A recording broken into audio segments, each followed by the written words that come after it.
우리는 오늘부터 산상수훈의 마지막 장 7장을 살피게 되었습니다. 지금까지 산상수훈 말씀을 묵상하면서 어떤 방향으로 우리가 이 산상수훈이 전개되어 왔는지 이 점에 한번 살펴볼 필요성이 있겠지요. 예수님께서 5장부터 산상수훈을 여실 때에 우리에게 강력한 영적인 복을 선포하셨습니다. 팔복을 선포하셨지요. 그런 다음에 우리의 정체성과 또한 왜 우리가 이 땅에서 어떻게 살아야 하는가, 어떤 존재로 세워져야 하는가, 먼저 우리가 어떤 존재인가 말씀하시고, 그 다음에 5장 중간쯤 가서 뭐라고 말씀하십니까? 당시 바리새인들과 서기관들, 유대인들이 잘못 알고 있었던 그런 계명에 대한 이야기를 수정해 주셨습니다. 이 말씀을 오늘날 우리에게 한번 적용해 봅시다. 우리가 교회 역사 속에서 수많은 잘못된 교리들 있지 않았습니까? 이 잘못된 교리를 우리가 바로잡지 않고서는 제대로 된 신앙생활을 할 수 없겠지요.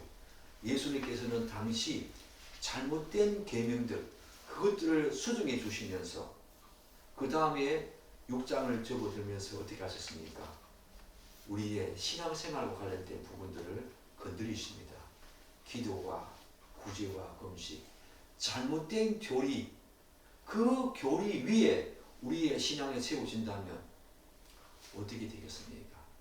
예수님께서는 오늘날 우리에게 적용시켜 본다면, 저는 그 당시에 유대인들과 서기관들과 바리새인들이 알고 있었던, 전통적으로 알고 있었던 그 계명을 올바르게 수정시켜주는 그 작업을 저는 교회 역사 속에서 흘러왔던 수많은 잘못된 교리들, 왜곡되고 또한 삐뚤게 갔던 그 교리들을 바르게 잡아주시는 그런 모습으로 적용해서 우리의 삶으로 나아가게 하신다. 오늘날 우리에게 적용시키고 보면 그런 의미가 있겠죠. 그리고 그 바른 교리 위에 기도와 금식 또한 구제라고 하는 올바른 신앙생활이 어떤 것인가 예수님께서 우리에게 말씀하셨지요. 그리고 우리가 6장 19절부터는 뭡니까? 하나님과 우리와의 바른 관계, 그것을 계속 말씀하시면서 오늘 7장을 읽으시면서 어떻게 말씀하십니까? 우리 7장 한번 1절과 2절 한번 읽어보겠습니다. 비판을 받지 아니하려거든 비판하지 말라. 너희가 비판하는 그 비판으로 너희가 비판을 받을 것이요 너희가 헤아리는 그 헤아림으로 너희가 헤아림을 받을 것이니라. 이제 우리가 지난주까지 살펴보았던 하나님과 성도와의 관계, 그것에서 좀 더 나아갑니다. 사랑과 사랑과의 관계, 성도와 성도와의 관계로 7장을 열십니다. 정말 너무나 섬세하시고 체계적이고 논리적으로 예수님께서는 이 산상수훈을 펼쳐 가신다. 묵상을 할 때마다 저는 그 생각을 감출 수가 없습니다. 산발적으로 산상수훈을 설교했을 때는 몰랐습니다. 그러나 전체적으로 강의하면서 그 흐름들을 바라보면서 너무나 세계적이다, 논리적이다. 이제 마지막 말미까지는 계속해서, 물론 그 중간에 계속해서 우리가 하시는 말씀이 뭐냐 하면 사랑과 사랑과의 관계. 그런데 여러분 주목해 보십시오. 사랑과 사랑과의 관계, 그 속에서 예수님께서 가장 먼저 포문을 여시는 부분이 남을 비판하지 말라, 이 말씀이라는 사실을 여러분 우리가 주목할 필요성이 있습니다.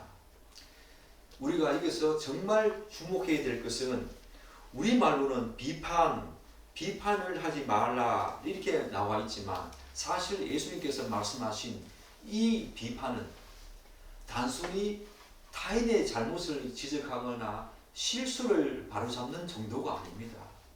영어로 보면 저지라고 나와 있지요. 헬라어에는 크리노라고 하는데 판단하다, 정죄하다, 심지어 심판하다라고 하는 말을 의미합니다. 곧 이 말씀은 타인을 무자비하게 정죄하고 자신이 하나님 대신 심판자의 자리에 서는 태도를 경계하시는 것입니다. 여러분이 이 말씀을 읽을 때에 그냥 단순히 다른 사람의 잘못을 지적하지 말고 또 다른 사람의 어떤 실수를 바로잡아주는 어떤 그런 경우로 생각했다면 그것은 여러분이 이 말씀의 중대함을, 무게감을 놓친 것입니다. 그런 정도가 아닙니다. 다른 사람을 심판하고 정죄하고 또한 판단하는 그런 자리에까지 나아가는 그 부분을 예수님께서 지금 경계하고 있는 것입니다. 결국 예수님께서 그리스도인과 이웃과의 관계에서 가장 먼저 비판을 언급하셨다. 이 말씀은 너무너무 중요합니다. 다른 사람과의 관계에서 수많은 내용이, 항목이, 수많은 어떤 내용들이 우리에게 있지 않겠습니까? 그 많은 내용들 가운데서 먼저 이 말씀을 가지고 첫 포문을 여셨다라고 하는 것은 뭔가 중요한 의미가 있다고 저는 생각을 합니다. 그것은 우리 일상에서 타인을 향한 무분별한 비판이 너무 흔하게 일어나기 때문입니다. 너무 쉽게 우리가 남을 비판하지 않습니까?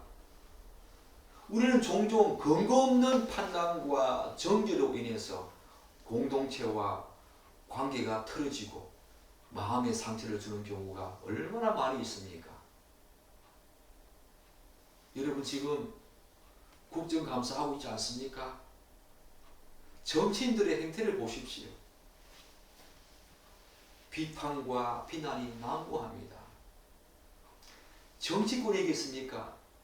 교회 공동체도 마찬가지고 우리가 살아가는 삶의 지경에서 가장 흔하게 볼 수 있는 지점이 바로 남을 함부로 비판하고 비난하는 것이 아니겠습니까? 예수님께서는 그 부분을 너무나 잘 알고 계시기 때문에 가장 먼저 그리스도인과 우리와 다른 사람과의 관계에서 이 지점을 지금 경계하고 있다. 저는 그런 생각을 감출 수가 없습니다. 그런데 이 문제의 뿌리가 뭡니까? 이 문제의 뿌리는 바로 교만입니다. 교만은 자신을 과대하게 부풀려서 드러내고자 하는 자기 중심적인 태도, 그런 경향성 아닙니까? 모든 인간은 태어날 때부터 이 죄성을 가지고 태어납니다. 누구나 이 교만은 누가 가르쳐주지 않아도 타고난 전문가처럼 우리는 교만을 드러내지요. 그러나 사람들은 타인을 향한 비판은 교만에서 나온다고 그렇게 여기면서도 정작 자신은 합당한 자격을 갖춘 그런 자이기 때문에 정당하게 다른 사람을 비판할 수 있다. 그렇게 착각합니다. 많은 정치인들이 그렇게 여기고 있지요. 예수님께서는 바로 이러한 자기 기만과 자기 의를 지금 심각하게 경계하고 있습니다. 그런데 안타깝게도 이 구절은 종종 우리 교회 역사 속에서 잘못 해석되기도 했습니다. 어떤 사람들은 비난하지 말라라고 하는 이 말씀을 문자 그대로 이해해서 어떤 경우에도 그 누구도 판단해서는 안 된다라고 하는 주장까지 펼쳤습니다. 그러나 이런 해석은 성경 전체의 가르침과 배치되지요.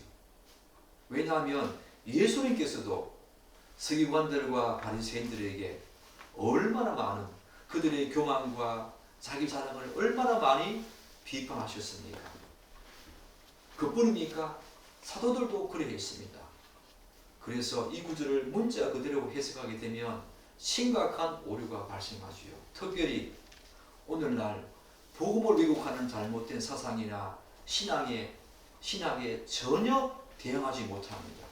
종교다원주의나 포스트 모더니즘적인 이 상대주의에도 우리가 무기력하게 굴복하게 되겠지요. 문자 그대로 해석하면 안 된다는 것입니다. 특히 사랑하는 여러분, 개신교의 가장 중요한 전통 중에 하나가 무엇입니까? 바로 권징입니다. 권징. 이 권징을 교회의 중요한 표리 중에 하나로 우리 개혁교회 그리고 믿음의 선진들은 지켜오지 않았습니까? 그러므로 교회 공동체 안에서 잘못된 신앙과 삶의 태도가 드러날 때 사랑 안에서 그냥 바르게 건면하고 또한 필요하다면 반드시 신중한 비난을 우리가 가해야 되겠죠. 정말 우리가 이 부분을 문자 그대로 해석하게 되면 이런 심각한 문제가 우리에게 노출된다는 것입니다. 그러나 사랑하는 여러분, 예수님께서도 그렇고 사도들도 그렇고 또한 권징이 담고 있는 전제가 있습니다. 다시 말씀드려서 우리가 반드시 이것을 기억해야 합니다. 그 비난과 판단에는 두 가지 중요한 전제가 따라야 합니다. 그게 뭐냐?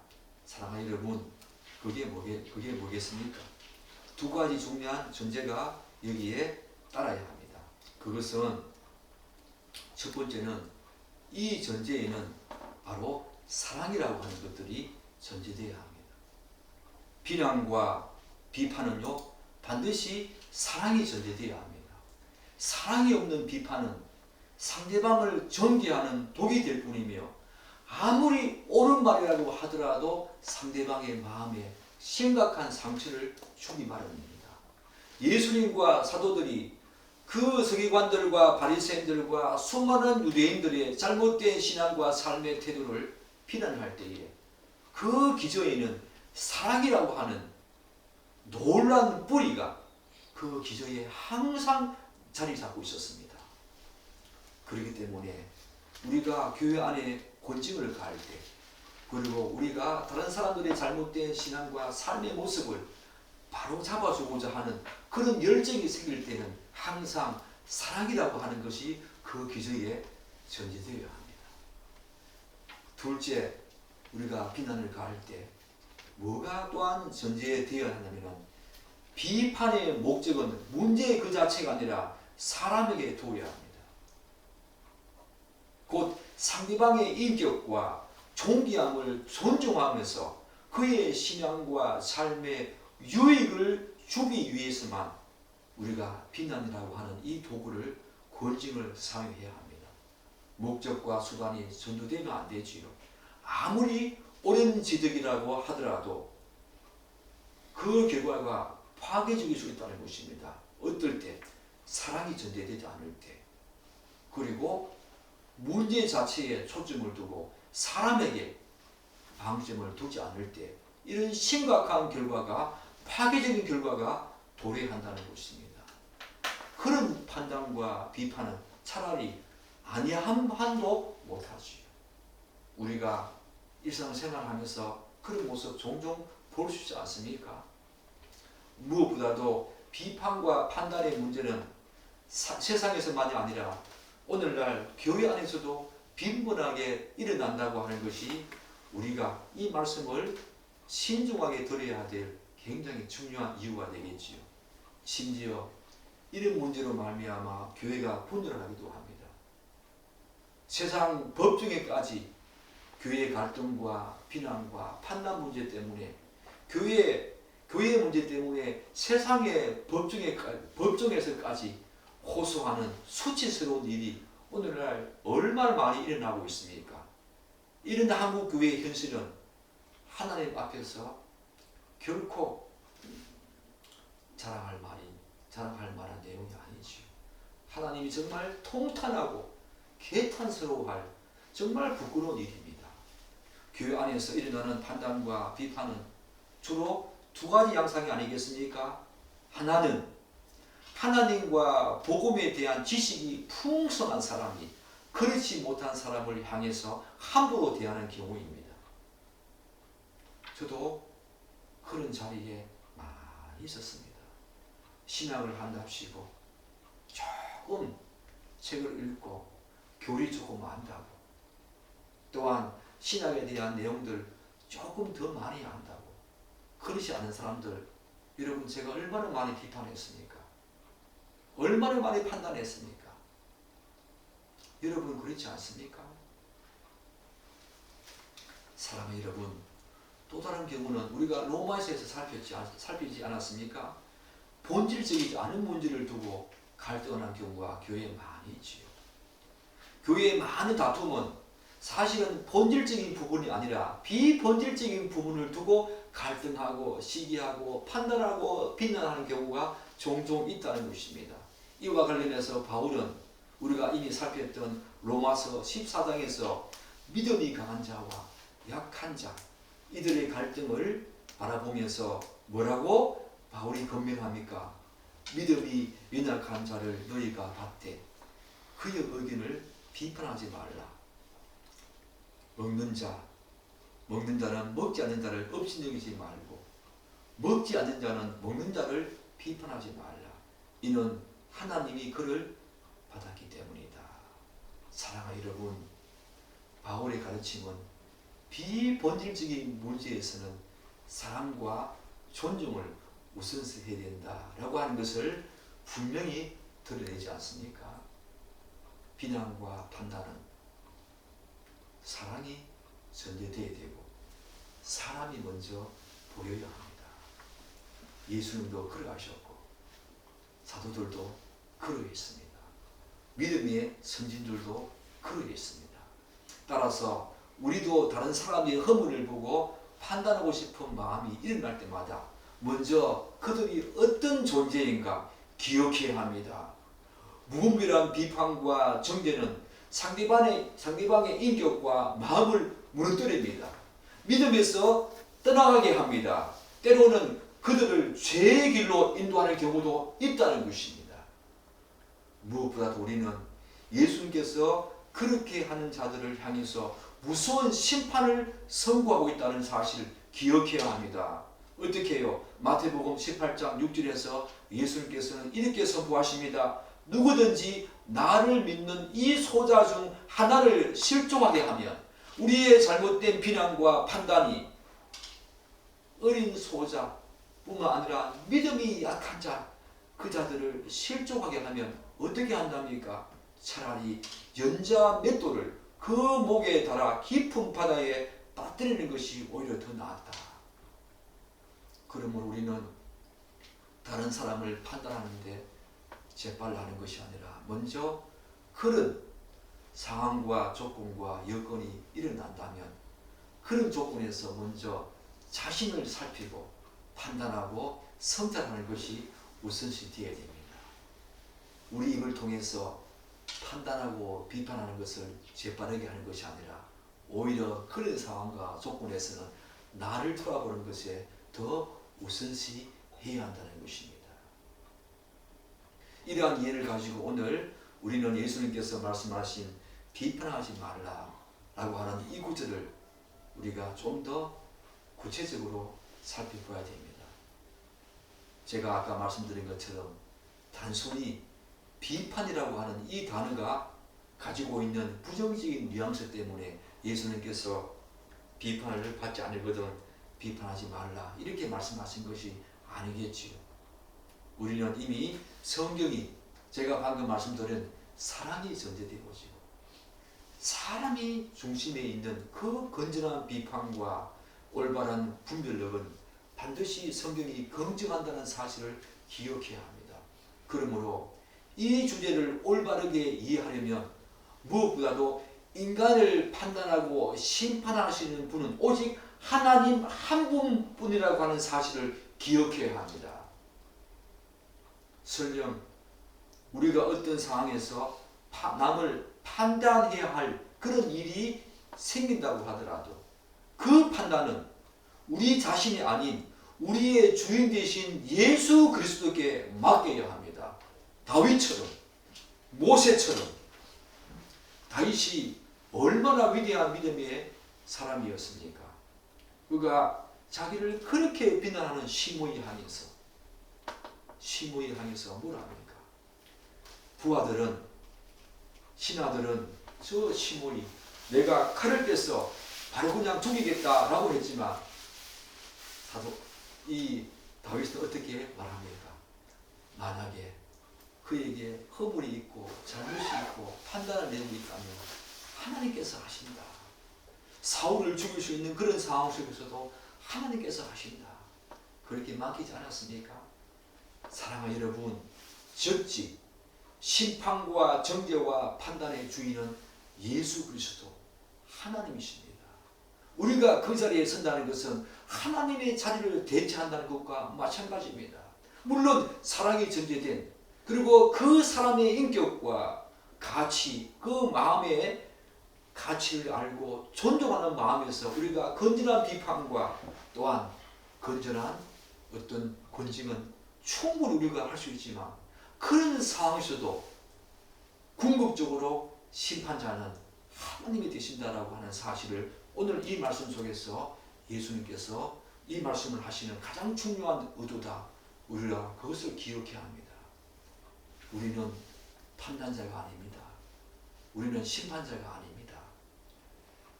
판단과 심판은 인간의 권한을 넘어서는 하나님의 전적인 주권에 속한 일이기 때문입니다. 더구나 우리가 판단하려고 하는 그 대상은 단순한 이웃이 아니지 않습니까? 교회 안에 존재하는 교회 공동체, 사랑하는 지체들이 어떻게 우리에게 단순한 지체겠습니까? 저 하늘나라에서 영원히 하나님을 찬양하고 그분과의 관계성 속에서 함께 우리가 영생을 누릴 귀한 존재들이 바로 우리가 함께 신앙생활을 하고 있는 교회 지체들입니다. 이웃이라는 것입니다. 동일하게 성령을 받은 하나님의 자녀입니다. 그리스도의 피로 구속된 형제 자매입니다. 하나님이 아들 하나님을 보내주셔서 그 아들 하나님을 십자가에서 죽이시기까지 사랑하신 형제 자매입니다. 그런 자를 우리가 심판의 자리에 서서, 정죄의 자리에 서서 그 형제와 이웃을, 지체들을 판단한다는 것은 우리의 고난을 넘어서는 월권이지요. 믿음이 연약하여 유아적인 신앙에 머무르는 성도를 할지라도 우리는 함부로 비판하거나 판단해서는 안 됩니다. 왜 그렇습니까? 예수님의 십자가와 부활 때문이지. 하나님께서는 그 형제를 구원하시기 위해서 독생자를 십자가에 아낌없이 내어주셨습니다. 우리를 그렇게 구원하신 것처럼 우리의 형제 자매도 그렇게 구원하시기 때문에 우리는 그들을 귀히 여겨야 합니다. 게다가 사랑하는 여러분, 인간이 얼마나 연약합니까? 인간은 아무리 지혜롭고 학식이 많다고 하더라도 시간과 공간에 제한되어 있는 유한한 존재일 뿐입니다. 우리가 아무리 많은 것을 볼 수 있어도, 우리가 아무리 많은 것을 배웠다고 하더라도 우리가 내리는 그 판단이 옳지 않을 때가 얼마나 많이 있습니까? 우리는 불완전한 존재이기 때문입니다. 직육면체의 모든 것을 동시에 볼 수 있는 존재가 아닙니다. 우리는 직육면체의 한 면만을 볼 수 있습니다.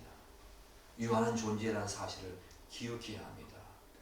함부로 남을 비판하지 않기 위해서는 자기 자신을 먼저 돌아봐야 합니다. 나는 유한한 인간이다. 그리고 하나님을 기억해야 합니다. 심판하시는 분은 바로 하나님이시다. 그리고 내 이웃이 어떤 존재인가 돌아봐야 합니다. 그도 나를 구원하시기 위해서 예수님께서 십자가에 돌아가신 것처럼 그를 구원하기 위해서 하나님께서 아들 하나님을 보내셔서 십자가에 죽이시기까지 사랑한 존재가 바로 내 이웃이다. 이 사실을 기억할 때 우리는 함부로 비난하는 일을 하지 않겠지요.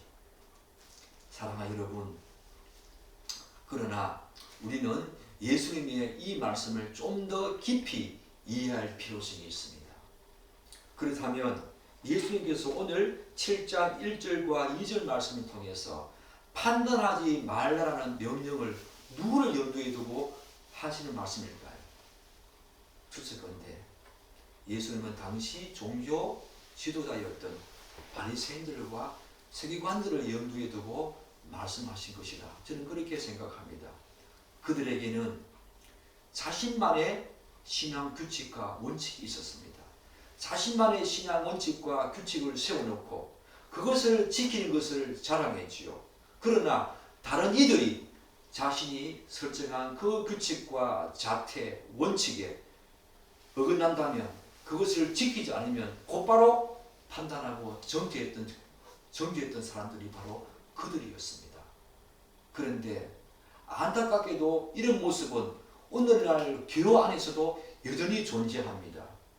율법주의적인 태도는 인간의 본성 속에 깊이 뿌리내리고 있는 철저하게 신실해 보이는 신앙생활 뒤에 숨어있는 이 율법주의는 바로 오늘날 서기관들과 바리새인들이 세워놓았던 또 다른 원칙과 규칙과 잣대로 작용하지 않습니까?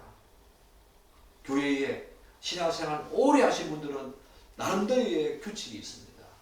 나름대로의 원칙이 있습니다. 나름대로의 자신만의 잣대가 있다는 것입니다. 때로는 그 원칙과 규칙과 잣대가 성경적인 그런 어떤 관점에서 올바른 그런 내용일 수 있지만 그렇지 못할 때가 많이 있지 않습니까? 만약에 그런 상태에서 유아적인 수준에 머물고 있는 우리의 형제 자매들, 그리고 신앙생활의 영역이 짧은 사람들, 그리고 성경적인 지식이 부족하고 교리적인 부분이 많이 결여되어 있는 사람들을 함부로 비판한다면 그 교회는, 그 지체는 어떻게 되겠습니까? 사랑하는 여러분, 우리는 이 남을 비판하고자 하는 이 자기 교만을 꺾어야 합니다. 자기 자랑을, 자기 기만을 꺾어야 합니다. 그리고 우리가 마지막으로 살펴볼 내용이 있지요. 예수님께서는 왜 그러면 판단하지 말라고 하시는가? 우리 1절 다시 한 번 더, 1절과 2절 다시 한 번 더 읽어보겠습니다. 비판을 하지 않으려거든 비판하지 말라. 왜요? 너희가 비판하는 그 비판으로 너희가 비판을 받을 것이요, 너희가 헤아리는 그 헤아림으로 너희가 헤아림을 받을 것이기 때문에, 여기 보면 우리말에는 안 나와 있지만 for in the same way, 왜냐하면 똑같은 방식으로 이런 말이 나옵니다. 예수님은 우리가 판단을 받지 않으려면 먼저 남을 판단하지 말라고 경고하십니다. 이 말씀은 단순히 상대방에게 대갚음을 당하는 그런 판단, 그런 헤아림이 아니지요. 다른 사람들에게 내가 판단을 가했을 때 다른 사람들도 나에게 판단을 가한다. 내가 헤아리는 그 헤아림으로 다른 사람들도 나를 헤아린다. 그 정도라면 예수님께서 이 말씀을 하셨겠습니까? 그 정도가 아닙니다, 여러분. 오히려 예수님께서 7장 1절과 2절에서 상징하고 있는 이 비판과 헤아림은 하나님의 최후의 심판대 앞에서 우리에게 닥칠 심판과 헤아림입니다. 그렇기 때문에 중요한 것입니다. 단지 이 세상에서 내가 헤아리는 그 헤아림으로 다른 사람이 나를 헤아리는 정도라면, 그리고 내가 비판하는 그 비판의 잣대로 다른 사람이 나를 비판한다면 우리는 충분히 넘어갈 수 있습니다. 그리고 그렇게 중요하게 생각하지 않아도 될 것입니다. 그러나 예수님께서 지금 말씀하시는 이 비판, 심판과 헤아림은 그 정도가 아니지요. 그 정도를 넘어서서 하나님의 최후의 심판대 앞에서 하나님께서 그렇게 우리를 비판하시고 헤아리신다는 것입니다. 사랑하는 여러분, 여러분들은 이 말씀이 어떻게 다가옵니까?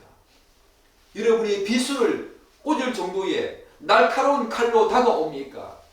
그렇게 강력한 무기로 다가옵니까? 그렇게 강력한 무기로 다가와야 합니다. 여러분에게 비수를 꽂는 그런 칼날로 다가와야 합니다. 왜요? 여러분이 다른 사람들에게 칼날을, 설슬프른 칼날을 가지고 다른 사람을 비판했다면 하나님도 최후의 심판대 앞에서 그보다 더 날카로운 칼로 우리를 심판하신다는 것입니다. 여러분이 이 세상에서 다함이 없는 그런 욕설과 그런 시기와 질투와 미운 마음을 가지고 다른 사람을 헤아렸다면 예수님께서도 마지막 심판대 앞에서 그것보다 더한 것을 가지고 우리를 헤아리신다는 것입니다. 사랑하는 여러분, 예수님께서 직접 이 말씀을 하셨습니다. 심판자께서, 판단하시는 분께서 직접 우리에게 경고하십니다. 이 말씀을 여러분들은 쉬이 여기고 지나갈 수 있겠습니까?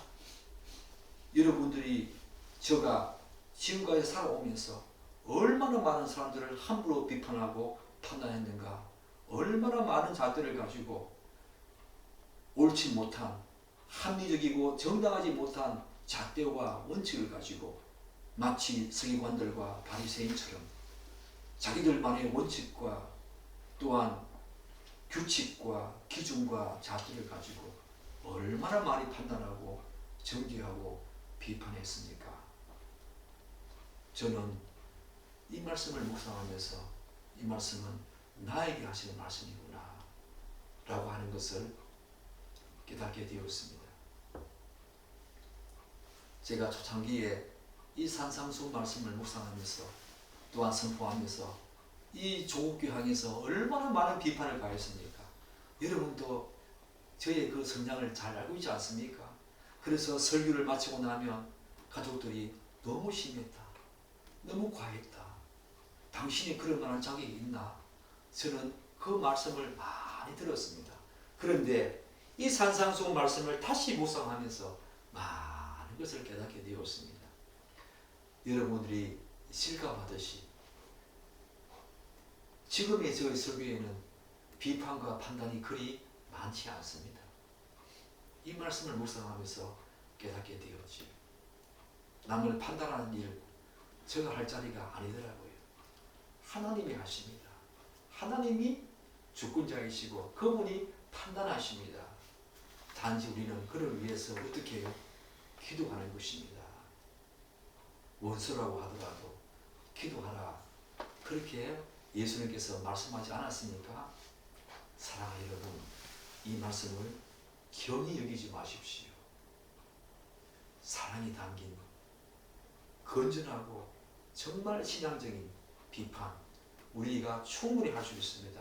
그럼에도 불구하고 그 지점에서도 먼저 자기 자신을 돌아보고 성찰해야 합니다.